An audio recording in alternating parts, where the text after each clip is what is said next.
है, पूरे देश को बर्बाद कर रखा है। रोजगार से लेकर, भुखमरी से लेकर के, पैसों से लेकर के, इस देश की इकोनॉमी से लेकर के, छोटे बड़े उद्योगों से लेकर के, महिला सुरक्षा से लेकर, बेटी बढ़ाओ पता नहीं क्या कराओ। अगर मकबूल फिदा हुसैन को आपने धक्के मार करके भारत से बाहर निकाला था, तो फिर यही भारतीय जनता पार्टी आज की तारीख में नुपुर शर्मा को इस देश से धक्के मार करके, लात मार करके, पिछवाड़े पे लात मार करके इस देश से बाहर निकाले, क्योंकि उसने भी वही किया जो मकबूल फिदा हुसैन यानी कि अगर मोदी है तो भारत है, भारत है तो मोदी है, तो फिर माफी मोदी मांगेगा यानी भारत मांगेगा। भारतीय जनता पार्टी के भाड़ में 1 2 3 हमें कोई फर्क नहीं पड़ता कौन भारतीय जनता। Next, no comment on anyone's religion. किसी के धर्म के बारे में कोई भी टिप्पणी वो प्रवक्ता जो भारतीय जनता पार्टी का टीवी पे आएगा अब से वो नहीं करेगा। बैठ मौलाना, मंदिर वही। 5वां नियम, inquire and read up on issues, यानी कि जिस डिबेट में जाते हो उसका जो टॉपिक है उसके बारे में पहले पूछो, जानो, पढ़ो, लिखो और आओ। अब ये पढ़ने लिखने वाली बात, वो भी भारतीय जनता पार्टी के ये गंवार प्रवक्ता, अनपढ़ जाहिल, ये पढ़ लिख के आएंगे।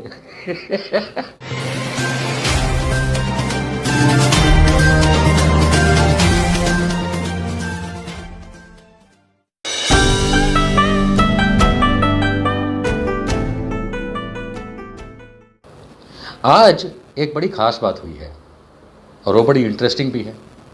भारतीय जनता पार्टी के राष्ट्रीय प्रवक्ताओं को आप लोग टेलीविज़न पे भौंकते, चिल्लाते, बकते, बकवास करते देखते ही आए हैं।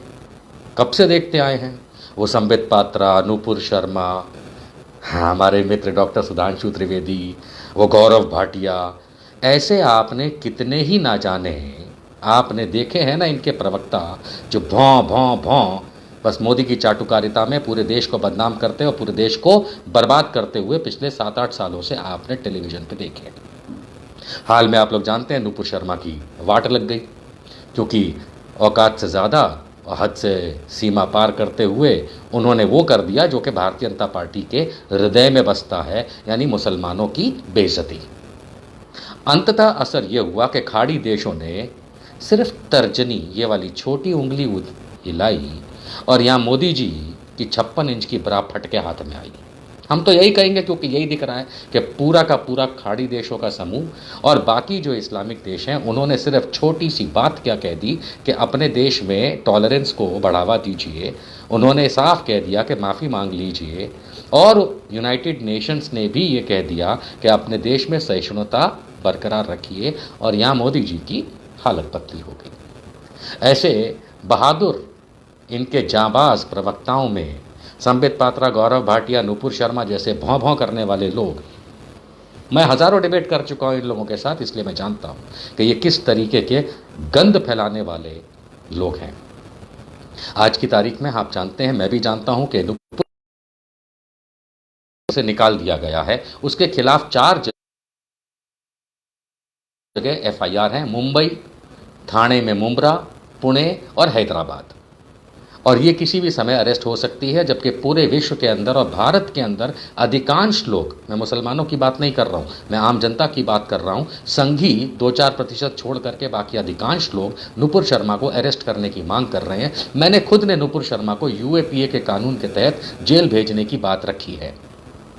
मैं साफ कहता हूं कि UAPA के कानून के तहत नुपुर शर्मा को जेल जाना चाहिए। और नुपुर शर्मा ने जो ऑफ इंडिया को अपना इंटरव्यू दिया था उसके अंदर उसने बताया था कि कैसे देवेंद्र फडणवीस, पूर्व महाराष्ट्र के मुख्यमंत्री, उसकी सहायता कर रहे थे बचाने के लिए, और साथ ही साथ गृह मंत्रालय भारत का यानी कि अमित शाह और प्रधानमंत्री कार्यालय यानी कि नरेंद्र मोदी भी इस मामले में पैगंबर मोहम्मद साहब की शान में गुस्ताखी करने के मामले में नुपुर शर्मा का साथ दे रहे थे। ये नुपुर शर्मा का खुद का कहना है। तो मेरे ख्याल से तो प्रधानमंत्री नरेंद्र मोदी, गृह मंत्री अमित शाह, पूर्व महाराष्ट्र के मुख्यमंत्री देवेंद्र फडणवीस, इनके पार्टी के अध्यक्ष JP नड्डा जिसका नाम उसने खुद लिया था, और मोहतरमा नुपुर शर्मा को UAPA में देश विरोधी गतिविधियों में इन 4-5 को जेल में डाल देना चाहिए। और हाँ, साथ ही साथ जो भी टीवी एंकर और टीवी है चैनल, चाहे वो नाविका कुमार हो, टाइम्स ना हो, इनके लोगों को भी जेल में डाल देना चाहिए, क्योंकि यही लोग इस देश को तोड़ते हैं। इसी तरीके से मैं खुद, आप जानते हैं, मैं आप लोगों के समक्ष अपने फेसबुक के बजाय टीवी चैनल्स पे ज़्यादा दिखा हूँ। हज़ारों डिबेट्स में आप लोगों ने मेरी उस बात को सराहा है कि मैंने सत्य बोला, सच के सामना किया, झूठ को कभी भी मैंने आगे नहीं बढ़ने दिया, चाहे संबित पात्रा हो, गौरव भाटिया हो, मैं लड़ दिया। ठीक है, आज नतीजा ये आया और ये समाचार निकल के आ रहा है, जो कि संकेत उपाध्याय एनडीटीवी के जो हैं, उन्होंने ट्वीट किया है कि भारतीय जनता पार्टी ने अपने प्रवक्ताओं के लिए नई गाइडलाइन, ध्यान से सुनिएगा, भारतीय जनता पार्टी ने अपने प्रवक्ताओं के लिए जो टेलीविज़न पे आते हैं और अन्यथा उनके लिए नई गाइडलाइन जारी कर दी है, जिसके अंदर पहला नियम, सिर्फ ऑथराइज्ड भारतीय जनता पार्टी के लोग ही भारतीय जनता पार्टी के जो मीडिया डिपार्टमेंट के द्वारा ऑथराइज किए जाते हैं कि वो प्रवक्ता हैं, वही टीवी पे आएंगे। इसके सिवाय भारतीय जनता पार्टी को रिप्रेजेंट करता हुआ कोई भी व्यक्ति टीवी पे नहीं आएगा। Next, no comment on anyone's religion, किसी के धर्म के बारे में कोई भी टिप्पणी वो प्रवक्ता जो भारतीय जनता पार्टी का टीवी पे आएगा अब से वो नहीं करेगा। बैठिया मौलाना, मंदिर वही बनाएंगे। Number 3, no comment on religious heads, किसी भी धर्म गुरु के बारे में कोई कमेंट ही नहीं करना है। ये भारतीय जनता पार्टी के लिए नियम खुद भारतीय जनता पार्टी ने अपने प्रवक्ताओं के लिए बना दिया। अरे संबित पात्रा जी, मौलाना का क्या तुम चुतियाबा पेलते थे, अब क्या करोगे जी जरा बता दो, क्योंकि तुम्हारी तो घास जो है बकरी की वही खत्म हो गई, अब तुम खाओगे क्या। चौथा नियम, मेजर्ड लैंग्वेज, मतलब भाषा ठीक ठाक होनी चाहिए। No need to get excited और प्रोवोक्ड, यानी कि एक्साइटमेंट में नहीं आना है और प्रोवोक ना करना है, ना उत्तेजित होना है, ना करना है। अब भारतीय जनता पार्टी के प्रवक्ता अगर अच्छी भाषा का इस्तेमाल करने लगेंगे तो लगेगा ही नहीं कि भारतीय जनता पार्टी के हैं। अब तो वह ऐसे बोलेगा संबित पात्रा जी, श्रीमान निशांत वर्मा जी, क्या मैं आपसे 2 मिनट के लिए आपसे कह सकता हूँ कि मैं बोलूँ। कहते चूतिया लगेगा ना पात्रा ऐसी बात करते हुए। बस यही होने वाला है, क्योंकि भारतीय जनता पार्टी ने अपने नियम बना दिए हैं। उन्होंने कहा है कि एक्साइटेड मत हो। याद है, हाँ, ये पात्रा जैसे लोग पुई पुई पुई पुई ये चुतियापा करते थे ना, ये बंद। अब वो बेचारा ऐसे बैठा रहेगा, ऐसे सुनेगा और फिर बोलेगा हाँ ठीक है, हाँ हाँ हाँ, तो पवन खेड़ा जी, क्या मैं 2 मिनट के लिए अब आप मैं बोल सकता हूँ, ऐसे करेगा। लिटरली भारतीय जनता पार्टी ने अपने प्रवक्ताओं की 5वां नियम, inquire and read up on issues, यानी कि जिस डिबेट में जाते हो उसका जो टॉपिक है उसके बारे में पहले पूछो, जानो, पढ़ो, लिखो और आओ। अब ये पढ़ने लिखने वाली बात, वो भी भारतीय जनता पार्टी के ये गंवार प्रवक्ता, अनपढ़ जाहिल, ये पढ़ लिख के आएंगे। मोदी खुद इतना पढ़ा लिखा है कि वो तक्षशिला को बिहार में ले आया था। 600 करोड़ की जनसंख्या यानी कि वोटर उसके हो गए थे। मोदी खुद फालतू बकवास करता रहता है, इतिहास भूगोल का पता नहीं, और वो अपने प्रवक्ताओं को कह रहा है कि पढ़ के आओ। छठा नियम, inquire about the party line before debating on an issue.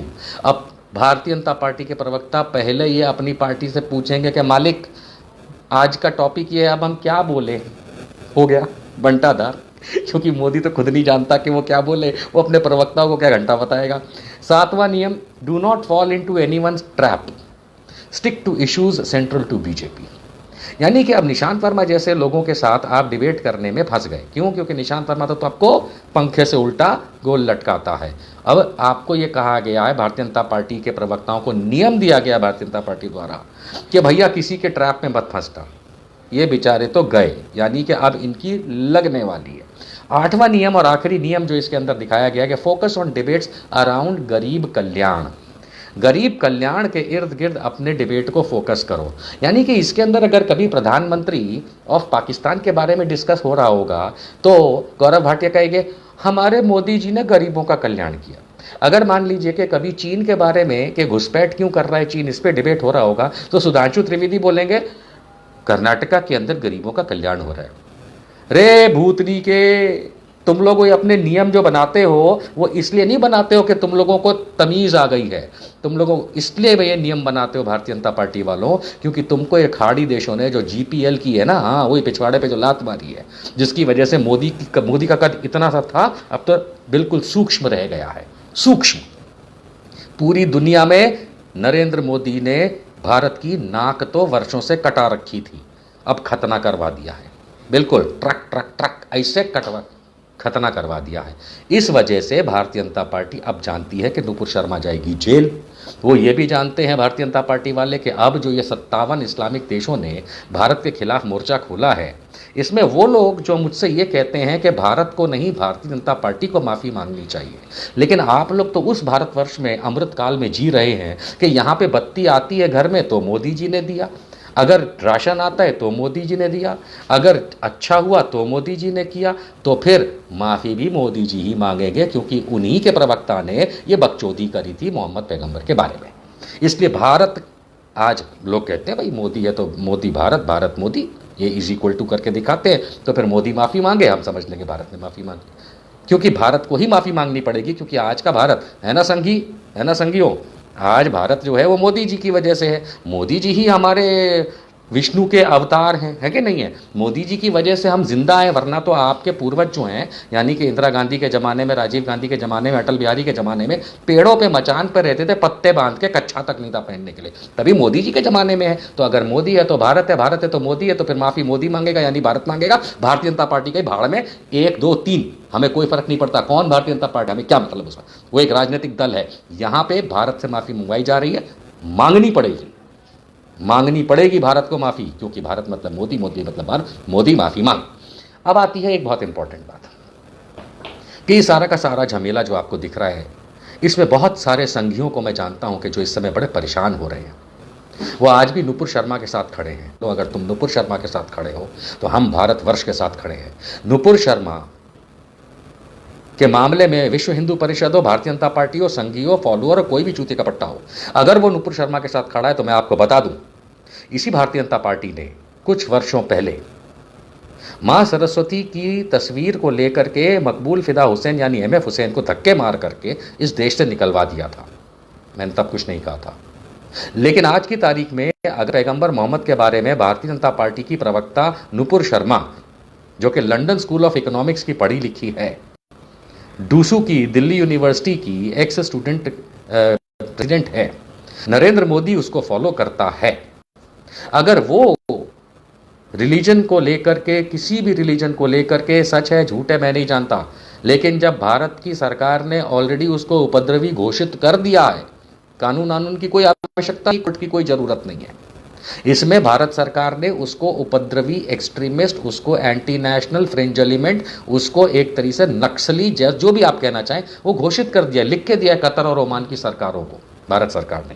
यानी कि इसके अंदर किसी को यह बताने की जरूरत नहीं है कि भाई ये तो कोर्ट डिसाइड करेगा, कोर्ट नहीं, भारत सरकार डिसाइड कर चुकी है, लिख के दे चुकी है। She is a fringe element, she is उपद्रवी। वो नुपुर शर्मा एक लगभग नक्सली ही है, जो एंटी सोशल है और देश को तोड़ने का काम करते हैं, ऐसे लोग हैं। तो जब भारत सरकार ये कह चुकी तो हम भी कहेंगे, और जब हम ये बात कहेंगे तो फिर हम ये कहेंगे कि अगर मकबूल फिदा हुसैन को आपने धक्के मार करके भारत से बाहर निकाला था, तो फिर यही भारतीय जनता पार्टी आज की तारीख में नुपुर शर्मा को इस देश से धक्के मार करके, लात मार करके, पिछवाड़े पे लात मार करके इस देश से बाहर निकाले, क्योंकि उसने भी वही किया जो मकबूल फिदा हुसैन यानी कि MF हुसैन ने किया। कोई फर्क नहीं है, कोई फर्क नहीं है। एक मकबूल फिदा MF हुसैन ने, कितना बड़ा पेंटर क्यों ना रहा हो, उसने मां सरस्वती की जो तस्वीर बनाई थी, पेंटिंग बनाई थी, उसको लेके हम सब जानते हैं कि भारतीय जनता पार्टी ने पीछे पढ़ पढ़ के इस देश से निकलवा दिया था MF हुसैन को। तो फिर आज की तारीख में आपका और हमारा फर्ज बनता है, इस पूरे देश का फर्ज बनता है कि नुपुर शर्मा जेल जाए ना जाए, छूट जाए, बीजेपी उसको ले ना ले, ऊपर चढ़ाए नीचे बैठाए, हमें कोई फर्क नहीं पड़ता, लेकिन मोहम्मद पैगंबर की शान के में गुस्ताखी, जिसके बारे में भारत सरकार ऑलरेडी उसको उपद्रवी घोषित कर चुकी है, तो नुपुर शर्मा और नवीन कुमार जिंदल भारतीय जनता पार्टी के जो हैं, इनको इस देश से निकाल फेंकना चाहिए, बिल्कुल उसी तरीके से जिस तरह MF हुसैन को निकाला था। तीसरी बात, जो कोई भी इस तरीके के सांप्रदायिकता का समर्थन करता है, चाहे वो विश्व हिंदू परिषद हो, बजरंग दल हो, कोई इस्लामी संगठन हो, ईसाई संगठन हो, या अन्यथा, मैं आपको एक वार्निंग दे दूं, आप लोगों ने आज देख लिया कि हो क्या रहा है। अब तो मुसलमानों को एक बहुत आसान सा तरीका आप हिंदू चूतियों ने दे दिया है, राइट विंगर्स ने। कल को कोई भी तकलीफ होगी, मुसलमान आपको बोलेगा ठीक है भैया पत्थर मार लो, मैं अभी जरा शेख साहब को फोन करता हूं कुवैत, और मोदी हाथ में आ जाएगी, तब क्या करोगे? इस देश के अंदर सौहार्द बना रहना चाहिए, इसकी जिम्मेदारी हम सबकी है। मैं कई टीवी डिबेट्स में अभी ये सुन रहा हूं, मेरे साथ भी डिबेट्स के अंदर कुछ चैनल के ऊपर लोगों ने अभी ये कहा, और वही उपद्रवी तत्व हिंदुत्व वाले जो है राइट विंगर्स, उन्होंने कहा कि कब से हिंदू मुसलमान के अंदर देश में तकलीफें होती आई हैं, और अब तो सीधा करना पड़ेगा, कोई कहता है बुलडोज़र चला रहे, कोई कहता कुछ कर रहे हैं। अरे चूतिए के पट्टों, मुझे पिछले 40 साल में एक ऐसा वाक्य बता दो जब मुसलमानों ने सामने से दंगा किया हो। कहीं कपिल मिश्रा और परवेश वर्मा जैसे लोग और वो मिनिस्टर अनुराग ठाकुर जैसे हरामजादे लोग, ये लोग जब सामने से हरामी पंक्ति करते हैं और भाड़े पे लाए वो हिंदुत्ववादी तत्वों से करवाते हैं दंगा, तब बदला तो लेगा, कोई भी लेगा। आज मेरे घर पे तुम अटैक करके दिखाओ, मैं पत्थर नहीं मारूंगा तुम्हारे सर पे, बिल्कुल मारूंगा। कोई मेरे को सुप्रीम कोर्ट मना कर देगा? अगर मेरे घर के ऊपर आकर तुम बंदूक चलाओगे तो क्या सुप्रीम कोर्ट मेरे को मना करेगा कि स्व बचाव में मैं तुमको जान से ना मार दूं? बिल्कुल करूंगा, ये तो कानून है। तो उसी तरीके से पिछले 40 साल में मुझे एक इंसिडेंट ऐसी दिखा दो कि मुसलमानों ने टोला बना करके जाके किसी को मारा हो, एक इंसिडेंट बना। 2002 की बात मत करना, वो तो मोदी ने करवाया था, अटल बिहारी ने करवाया था, ठीक है, उन्होंने ही अपने लोग जलवाए और उसी का बहाना किया था।